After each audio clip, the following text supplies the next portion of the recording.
Video को पूरा देखें व सुनें। इस्लामिक उग्रवाद, जहादी उग्रवाद या चरमपंथ भी कहा जाता है, समकालीन विश्व की सबसे जटिल और गंभीर सुरक्षा रहस्योद्घाटन में से एक है।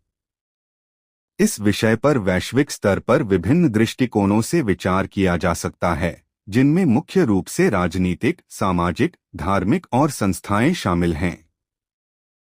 यहाँ इस विषय से जुड़ी कुछ मुख्य बातें और उन पर विचार दिए गए हैं।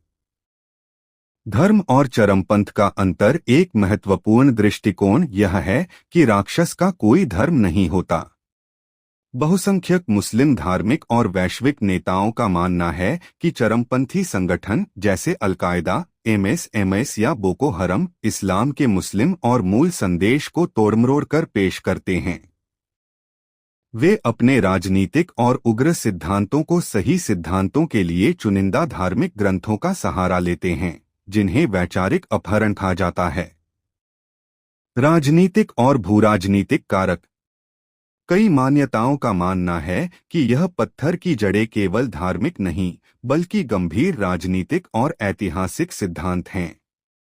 विदेशी हस्तक्षेप। मध्य पूर्व पश्चिमी देशों के सैन्य हस्तक्षेप अस्थिर करने और मजबूर करने, जैसे तेल पर नियंत्रण की कोशिशों ने स्थानीय आबादी में अशांति पैदा की। अस्थिर राज्य। सीरिया, इराक, लीबिया और अफगानिस्तान जैसे देशों में गृहयुद्ध और अस्थिर शासन व्यवस्था ने फलने फूलने के लिए चरमपंथी वाणिज्य को सुरक्षित ठिकाना प्रदान किया। सामाजिक आर्थिक लाभ। अपराधी संगठन में अक्सर युवाओं को कुचल दिया जाता है, गरीबी, बेरोजगारी और शिक्षा का सामना कर रहे हैं।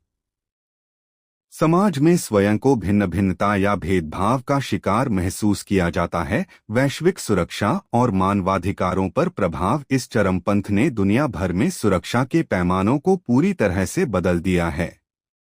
इस्लामोफोबिया। चंद चरमपंथियों की प्रतिक्रियाओं के कारण पूरे विश्व में आम और खास लोग भी परेशान हैं।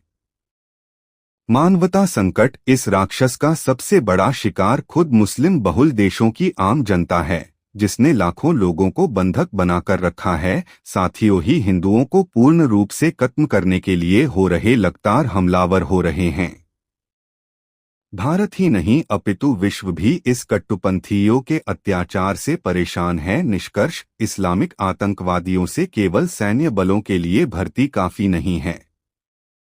इसके लिए एक बहुवैज्ञानिक सिद्धांत की आवश्यकता है, जिसमें कट्टरपंथ को रोकने के लिए शिक्षा का प्रसार, ऑनलाइन दुष्प्रचार पर लगाया गया, युवाओं के लिए रोजगार के अवसर और सबसे महत्वपूर्ण धार्मिक नेताओं द्वारा सहिष्णुता और शांति के मूल संदेश को बढ़ावा देना शामिल है। पूरे विश्व को चाहिए कि इस समस्या का पूर्ण रूप से खत्म करने के विचारों को प्रोत्साहित करे। वीडियो को लाइक करें, कमेंट में अपनी राय दें, साथ ही पेज को फॉलो जरूर करें। धन्यवाद।